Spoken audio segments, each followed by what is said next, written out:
Chapter 115. Yuki finished his work as normal for the day. It had been more than a few days since Shizu had left with the children, and Rimuru had disappeared somewhere. From what his intel told him, Rimuru had gone through a gate-like portal, leaving no trace of where he had gone. Rimuru-san seems to be quite troublesome, he murmured, leaning back in his chair, eyes fixed on the ceiling. His fingers drummed lightly on the desk, lost in thought. I can't even gauge his subordinate's strength. He exhaled sharply, his gaze sharpening. Maybe this is my chance to escape their grips. A sly smile crept across his face, a hint of mischief in his eyes. He had been waiting for an opportunity like this, an opening that could finally give him the freedom he desired.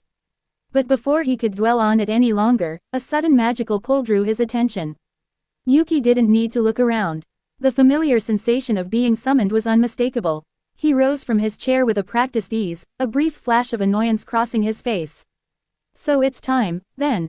Without hesitation, he cast a spell, his figure dissolving in a burst of light as he used transport magic to move to Siltraso. Moments later, he walked through the large mansion's corridors, each step echoing softly in the stone hallways. The mansion always felt eerily silent when no one was around, but Yuki was used to it. The walls held memories of countless meetings and discussions, none of which were ever lighthearted. He arrived at the familiar office, always a place of serious talks, often with dire implications. Inside, Granbell sat at the head of the table, an old man with white hair and the kind of aura that commanded respect. On his knee was a young blonde girl, her eyes wide with curiosity as she observed him. "Yuki, you have arrived," Granbell said, his voice as calm as ever. He gestured toward the chair opposite him, where Damrata, another familiar face, sat sipping tea. "You've met Damrata before, right?" Yuki gave a slight bow in respect, his tone polite but measured. "Granbell-sama," he acknowledged. He then turned to Damrata, a faint smile appearing on his lips. "It has been some time, Damrata." Damrata raised his cup in a mock salute, his eyes twinkling with the same quiet amusement that had always been present in their encounters. "Indeed, Yuki. Seems like you've been keeping busy." Yuki sat down in the chair prepared for him, settling in with a practiced ease. The four of them were now encircled in a quiet, almost tense atmosphere. The conversation was about to begin. Granbell cleared his throat softly, shifting the mood in the room with the weight of his words. "We've all heard of the upcoming war with the primordial silver rimuru." Yuki's expression immediately shifted to one of surprise, his eyes widening slightly. Primordial," he muttered, almost to himself. His mind raced. A primordial demon. He had heard rumors, but this was the first confirmation he'd received. Damrata chuckled, leaning back in his seat. "Ah, you didn't know Rimuru-sama's true identity, did you?"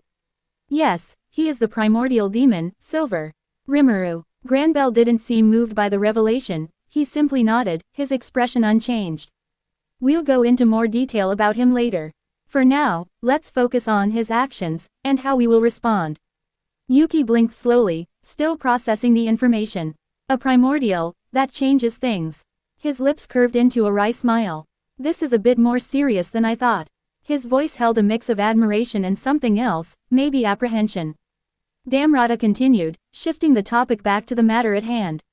"What I've gathered through my connections is that Rimuru-sama has issued a warning to the west, telling them not to invade his forest. After a significant movement of forces within the forest, humans have begun sending reconnaissance teams to investigate." He paused, watching their reactions carefully, letting the words settle in. "While the nations bordering the forest have received this warning, some, like Falmouth, see it as an opportunity. They're preparing to raid the forest, thinking it will be easy pickings." Yuki's lips twitched into a smirk, the idea amusing him more than it should have. Invading the den of both monsters and a primordial demon. Sounds like a pointless war that's bound to cost the humans a lot of casualties. Even I can't fully gauge how strong Rimuru-san really is. Granbell, however, didn't seem amused. He took a slow breath before responding. "I can." Yuki's eyebrows shot up in surprise, his gaze snapping to Granbell. "You can." His tone was laced with genuine curiosity, mixed with a hint of disbelief. Granbell didn't falter. "I've seen him come and go through Lubelios for over 1,000 years. We've sparred, shared a few battles. I know his strength, his allies, and his goals. I know what he's capable of." Yuki's expression shifted, now genuinely intrigued. "That's quite the backstory." His voice trailed off as he processed the weight of what Granbell had said. 1,000 years of experience. That's a lot of time to learn someone's true nature. Damrata leaned forward, his gaze turning teasing. If you think that's impressive, wait until you hear my story. His lips curled into a sly grin as he leaned back in his chair. Though I'm not sharing it with you today.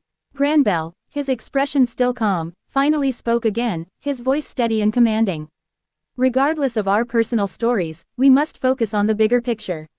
Falmouth's actions are reckless. They believe they can overpower Rimuru, but they may very well ignite a war they are not prepared for. Yuki nodded slowly, his fingers tapping on the armrest of his chair. Understood, he said, his voice low. A war with Rimuru, that would change everything. Damrata's lips curled into a quiet smirk. But we aren't here to stop the war, right?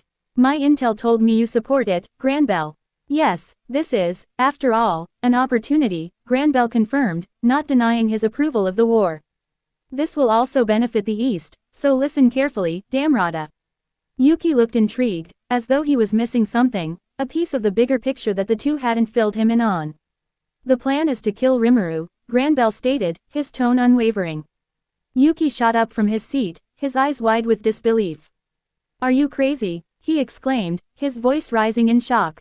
Didn't you just say he's a primordial demon? Do you really think you can defeat him? You aren't even in your prime anymore, as a former hero. Granbell glared at him, and Yuki felt his soul shake. He instinctively placed a hand over his chest, as if trying to steady his suddenly shaking soul. Watch your mouth, Granbell warned in a low, calm voice. With one pointed look, he sat back down in his chair and began tapping his shoe rhythmically on the floor. Of course, I can't defeat him right now, Granbell continued, his voice cool and steady, his gaze unwavering as he met Yuki's eyes. But under the right circumstances, we can, and we will. Yuki stared at him, still processing the audacity of the plan. The words hung in the air, but they didn't ease the unease bubbling in his stomach. He crossed his arms, a frown tugging at the corners of his lips. Granbell shifted his focus to Damrata, his expression hardening slightly. Damrata, how does the East see Rimuru? Damrata's lips curled into a wry smile, and he leaned back in his chair, the corner of his mouth twitching. They despise him. They want him dead. Yuki raised an eyebrow, surprised by the bluntness of the response. He'd never heard of the East having any particular grudges against anyone, let alone a primordial demon. Curiosity piqued, he leaned forward, his elbows resting on the table as he waited for more details. Granbell wasn't finished. I'll handle the Rizul and the luminaries, but who do you think you can bring to the table who has a fighting chance, even if it's just for a brief moment? Damrata fell into deep thought, tapping his chin with his fingers, a slight frown creasing his brow. After a moment of contemplation, he spoke again, his voice quieter but resolute. I can think of a lot who could survive for a minute or two, but getting them to actually move. That's a different matter. Their allegiance is with the Emperor, after all. He shrugged nonchalantly, his posture relaxed despite the weight of the situation. Granbell nodded, as if already expecting this response. If you give me time, I can have about 5 or so individuals who are all saint level, Damrata added, his tone more serious now, a slight tension in his shoulders. That's the best I can do. Granbell's lips twitched upward into a small, satisfied smile. That is more than good enough. Yuki, still unsure about the plan, raised his hand slightly, his fingers tapping nervously on the table. He interjected, his voice hesitant. Are we forgetting the fact that Rimuru-san has an army of monsters, and very strong demons, too? He paused, allowing the weight of his words to settle. Even in a very generous hypothetical situation where they managed to overpower Rimuru, what was stopping his subordinates from intervening and saving their master? The thought gnawed at the back of his mind. Granbell didn't hesitate. We'll have bait, he said, his expression unreadable, his gaze hard. You worry too much. Rimuru is only an awakened demon lord at most.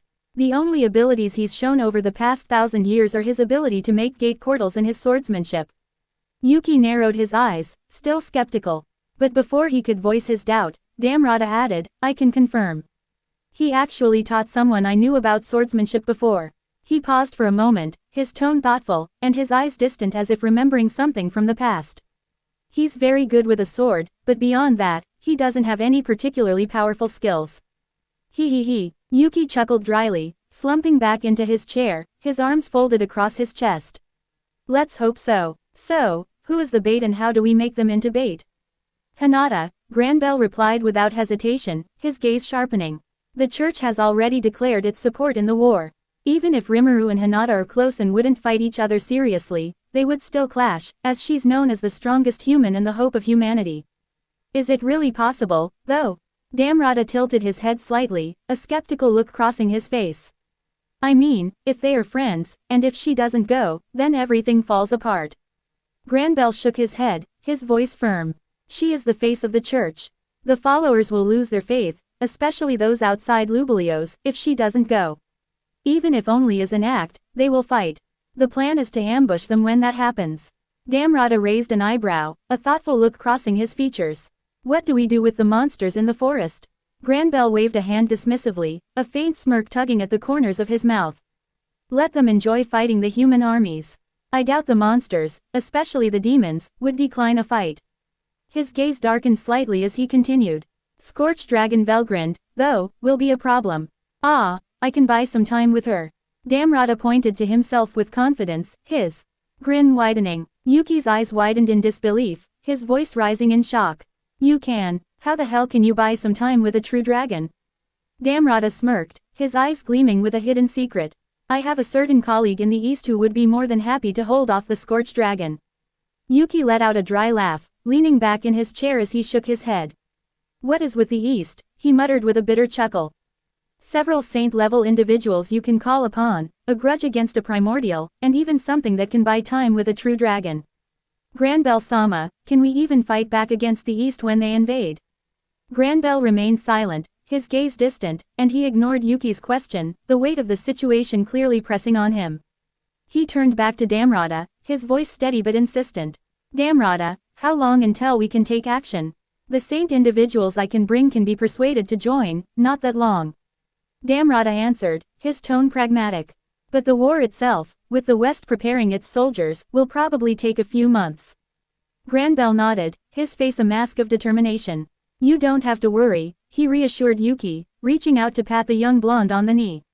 We can have the war start in less than 3 months from now. Yuki stretched his body as he left Stillraso and returned to Ingrasha. His legs felt heavy with each step, the weight of the meeting still lingering in his mind. He walked back to his office, his thoughts a whirlwind, and slumped his head onto the table as soon as he entered. This isn't going to end well, he muttered, his voice muffled against the surface. This is a stupid plan. He let out a long sigh, feeling the frustration settle in. For a few minutes, he just sat there, hands running through his hair, trying to shake off the nagging feeling of dread creeping up on him. Finally, he pushed himself up and grabbed a piece of paper from his desk, quickly pulling out a pen. He began writing something, his movements sharp and purposeful. Better to make some insurance, he murmured to himself, the words barely audible, especially with fighting a primordial. To be continued.